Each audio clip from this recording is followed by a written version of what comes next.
Kembali sesi terakhir Rakyat Bersuara, saya berikan kesempatan pada Bung Guntur Romli tadi sampaikan kenapa dinotariskan, kenapa tidak sekarang, pertanyaan masih seputar itu. Silakan sekaligus penutup.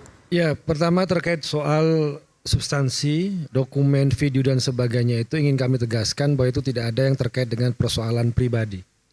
PDI Perjuangan, Mas Hasto, Bu Kony dan Mas Awi tidak tertarik untuk mengumbar atau mengungkap persoalan pribadi seseorang. Seperti yang di media sosial Tapi banyak, nggak ada kaitan dengan ini itu. berbeda dengan proksinya Jokowi ya, yang menyebarkan video, yang menyebarkan foto, hanya orang bertemu di restoran tapi di framing perselingkuhan. Kenapa disebut dan proksinya sebagainya. Pak Jokowi itu? Ya kan disebutkan oleh Bang Rocky tadi. Oh. Wah, nggak Bahwa di bisa situ kan itu. jelas di situ. Saya membantah itu untuk yang kedua, proksi. Yang kedua, Kalau jangan bilang kenapa proksi pertanyaan? lah. Jangan bilang proksi Jokowi itu kan udah tendensius. Kan disampaikan di situ bahwa akun-akun itu adalah akun-akun pembelanya Jokowi. Maka disebut dengan proksi.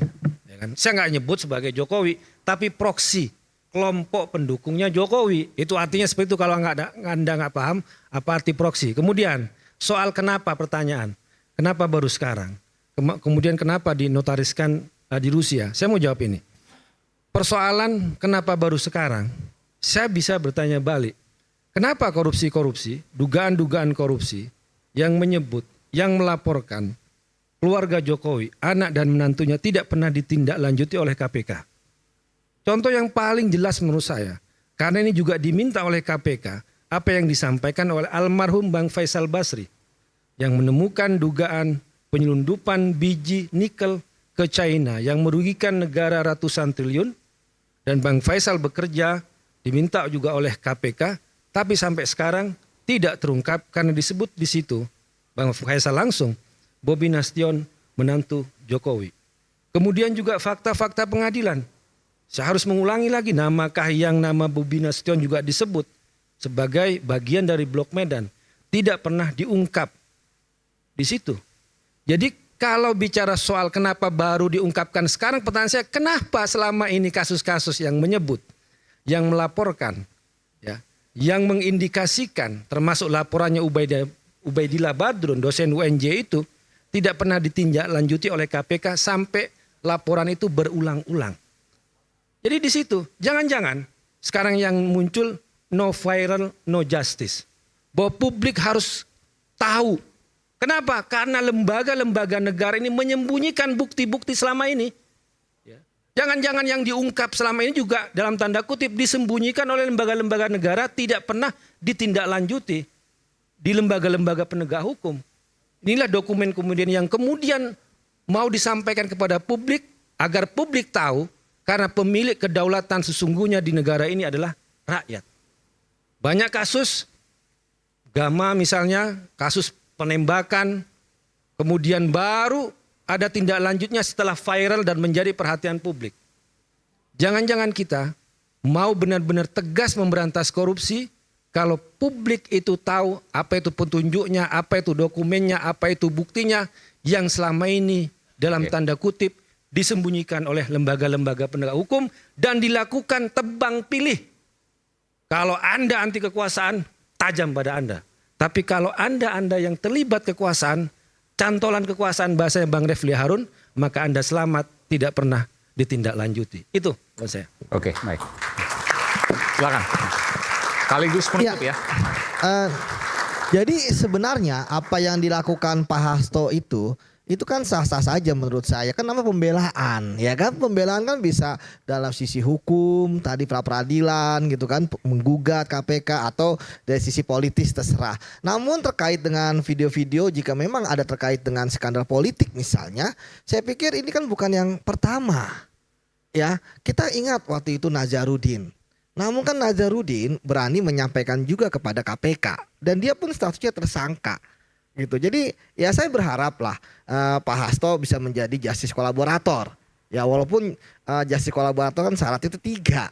Ya, pertama bukan pelaku utama, kedua membongkar kasus korupsi yang besar, yang ketiga jujur. Ya, tapi kan sekarang permasalahannya adalah apakah percaya sama KPK? Kalau dilihat dari pernyataannya Pak Guntur kan kita bingung juga nanti video korupsi ini mau dibawa kemana? Kan begitu. Kalau memang hanya untuk kemudian jadi bergening atau transaksi politik, ya saya pikir ya itu ada di ranah politik lah. Tetapi kan ini tidak akan banyak berguna bagi upaya pembelaan dia baik di persidangan gitu kan maupun dalam proses pemeriksaan sebagai tersangka. Jadi saya pikir ya sekarang kita tinggal tunggu aja apakah ini akan menjadi Nazarudin kedua ya, Yang membongkar kemana-mana. yang membongkar kemana-mana, ke Oke. atas, ke samping, ke bawah gitu kan, dan jumlahnya triliunan, atau ya hanya ada di ruang hampa ya, hanya tembakan pistol yang tanpa ada peluru kan begitu. Jadi kita tunggu saja episode berikutnya karena di sini yang udah nonton hanya Bang Guntur gitu kan.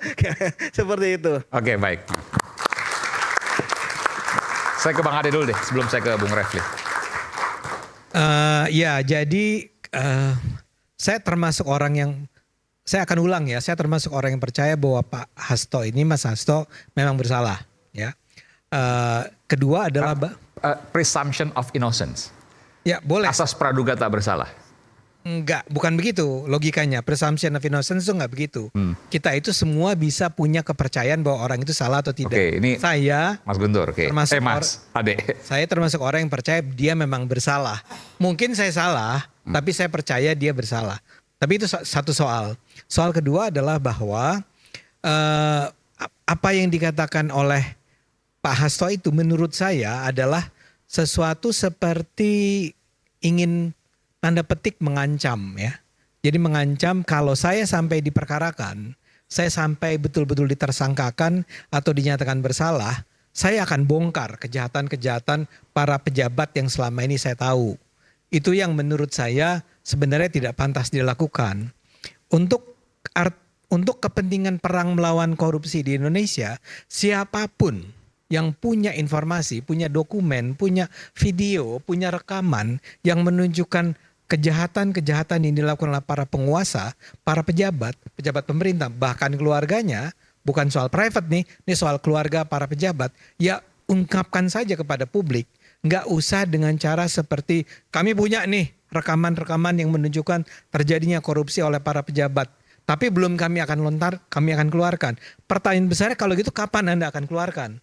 Saya duga yang ingin dia katakan adalah kami akan mengeluarkannya kalau kami dinyatakan sebagai bukan hanya tersangka tapi juga bersalah, juga diadili, juga dinyatakan bersalah dan masuk penjara. Itu yang saya harapkan tidak terjadi. Dan karena itu saya berharap sekali bahwa semua rekaman yang ada di tangan Pak Hasto dan Bu Kony sekarang Dibuka. itu dibuka. Dan Sesegera mungkin itu ya. Sesegera mungkin. Oke. Dan tapi saya harus ingatkan juga kepada Pak Hasto dan terutama Bu Kony ya. Kalau Pak Hasto kan memang sudah jadi tersangka ya. Tapi kalau Bu Kony juga harus ingat ya. Kalau Anda dinyatakan sebagai orang yang dengan sengaja ikut terlibat dalam menyembunyikan informasi mengenai korupsi, ya, tidak mengungkapkan kepada publik padahal Anda tahu bahwa itu penting, padahal Anda tahu bahwa itu akan membongkar korupsi yang sesungguhnya, saya khawatir Anda nantinya akan berpotensi untuk dituntut sebagai orang yang terlibat dalam penyembunyian informasi tentang korupsi. Saya harapkan nggak ada korban-korban selanjutnya. Sehingga untuk itu saya berharap memang dengan segera bukti-bukti korupsi para pejabat ini bisa diungkapkan secara baik. Oke. Bung Refli silakan. Ini saya harus sampaikan juga karena saya sudah undang Mbak Kony dan sudah oke ya. Saya WhatsApp sendiri, tim saya juga WhatsApp sudah oke. Tapi kemudian tadi ada acara tidak bisa keluar. Tapi terakhir centang satu. Saya mungkin tidak tahu mungkin ada berhalangan apa satu dan lain hal. Di sana mungkin sekitar 4 jam dari Jakarta, 4 atau 5 jam lupa saya. Jadi sore di sana. Oke, silakan Bung Refli. Iya, kita ini sering sekali bicara seolah-olah proses penegakan hukum itu normal ya. Bukan di ruang di ruang hampa, bukan di ruang yang penuh dengan intrik politik dan lain sebagainya. Maka kadang-kadang orang pakai formalisme. Wah, harusnya begini dan lain sebagainya. Tapi di sisi lain orang tahu bahwa secara faktual tidak gampang ya. Kalau kita punya informasi katakanlah tentang korupsi dalam banyak hal, misalnya pernah dulu dia sendiri pelaku suapnya dan dia mengatakan bahwa hakim itu terima suap. Lalu dia bilang, loh dari mana Anda tahu kalau dia? Ya saya sendiri yang menyuapnya. Bayangkan kasus suap hakimnya yang lebih berat ya, lebih strategis, lebih penting untuk diungkap, tidak diungkap duluan, malah dia kena pencemaran nama baik. Sehingga tujuan untuk memberantas korupsi tadi ada, walaupun justice kolaborator dalam pengertian yang umum ya, itu kemudian tidak tercapai. Jadi orang malas kalau seandainya punya informasi korupsi dan lain sebagainya, karena tidak hanya dia akan disibukkan oleh soal-soal seperti itu, dipanggil polisi, diperiksa dan lain sebagainya, tetapi sangat mungkin dia yang malah duluan dikriminalisasi. Iya, backfire kepada orang tersebut. Dan ini kan sudah menjadi gejala umum. Nah, kalau sebuah negara yang penegak hukumnya misalnya lebih concern terhadap pemberantasan korupsi, dia tidak melihat masalah yang very-verialnya ini. Soal pencemaran nama baik, soal apa dan lain sebagainya. Kasus korupsinya yang didahulukan. Misalnya tadi, kasus perintangan dan lain sebagainya. Tidak menjadi main concernnya. Kasus korupsinya dulu. Misalnya dalam konteks Hasto. Bukan Hastonya yang kemudian dikriminalkan dulu. Misalnya dia menyimpan kasus-kasus itu. Tetapi siapa yang kemudian memang terlibat dalam kasus besarnya itu. Apalagi kasus itu, kasus yang merugikan keuangan negara yang luar biasa misalnya. Nah kita ini masalahnya adalah main pinggiran terus. Ya, apakah saya pernah mengalami? Pernah. Ketika saya mengungkapkan bahwa ada seorang hakim konstitusi yang korup misalnya. Oh saya diancam oleh hakim konstitusi itu. Refli kena berapa pasal nih? Pasal pencemaran nama baik, pasal penghinaan, pasal ini, pasal itu. Kalau digabung katanya bakal kena 10 tahun. Iya. Coba lihat, cek 2010 itu. Namanya Akil Muhtar kan. Untung ada KPK pada waktu itu yang agak menolong saya dalam tanda kutip. 2013 ditangkap Akil Muhtar dan akhirnya ketahuan bahwa memang dia korup. Kalau tidak kan masyarakat kemudian dengan kekuatan barangkali institusi Mahkamah Konstitusi, finansial, dia bisa menguasai media dan lain sebagainya. Maka seorang warga negara yang melaporkan hasil atau perkara korupsi atau perkara suap dan lain sebagainya, justru dia akan backfire ke dia. Tidak nyaman hidupnya, ada ancaman dari negara dan lain sebagainya. Jadi ancamannya bukan dari preman tapi dari negara. Oknum-oknum negara misalnya. Padahal pada waktu yang bersamaan Presiden mengatakan siapa yang melaporkan korupsi itu malah di-encourage. Akan dikasih hadiah. Bullshit itu sebenarnya ya kan. Yang ada adalah kalau Anda melaporkan kasus korupsi siap-siaplah Anda report. Itu tingkat yang paling minimalis. Tapi siap-siap juga Anda akan justru dijadikan tersangka. Itu persoalannya. Makasih. Silakan. Ya. Saya agak heran selama ini apa yang dikaitkan dengan Pak Hasto sebagai Sekjen PDIP itu selalu dengan Jokowi. Apa yang terjadi di internal PDIP selalu dikaitkan dengan Jokowi. Ini sebagai pertanyaan buat saya. Saya minta jawaban seperti itu, satu. Makanya saya katakan ini ada kayak Jokowi fobia. Kedua, dengan barang-barang bukti itu belum sisa dijawab sampai sekarang. Kenapa mesti ditaruh di Rusia? Dinotariskan pula. Ini pertanyaan yang sangat ini juga. Dengan masyarakat yang lain pun pasti akan bertanya seperti itu. Begitu pentingkah ya, harus ditaruh di sana? Apakah ada rahasia negara juga yang ikut-ikutan dimasukkan di sana? Kenapa nggak aja langsung di sini dibuka?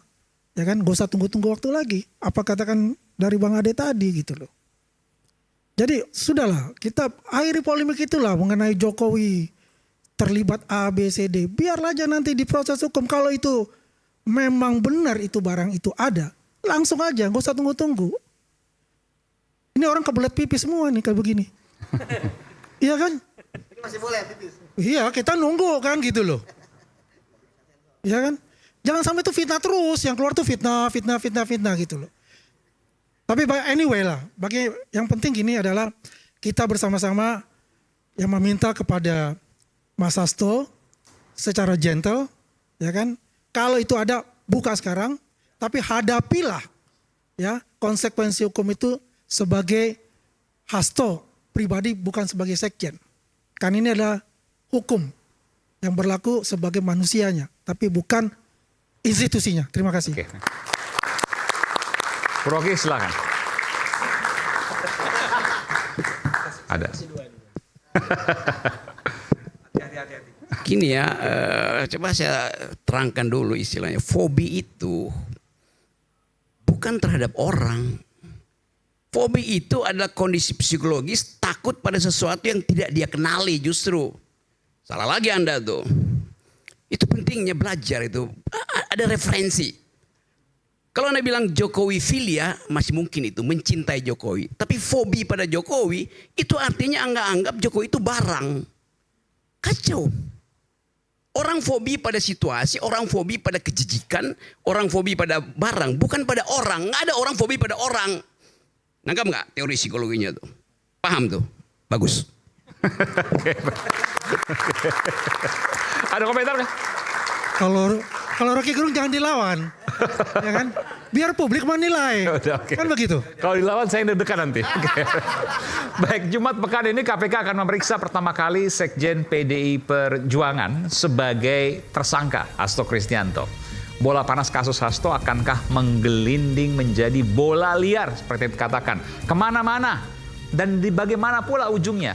Publik menaruh perhatian pada keseriusan KPK. Jangan sampai ada istilah for my friend everything, for my enemy is the law. Saya Aiman Wicaksono, sampai jumpa di Rakyat Bersuara berikutnya.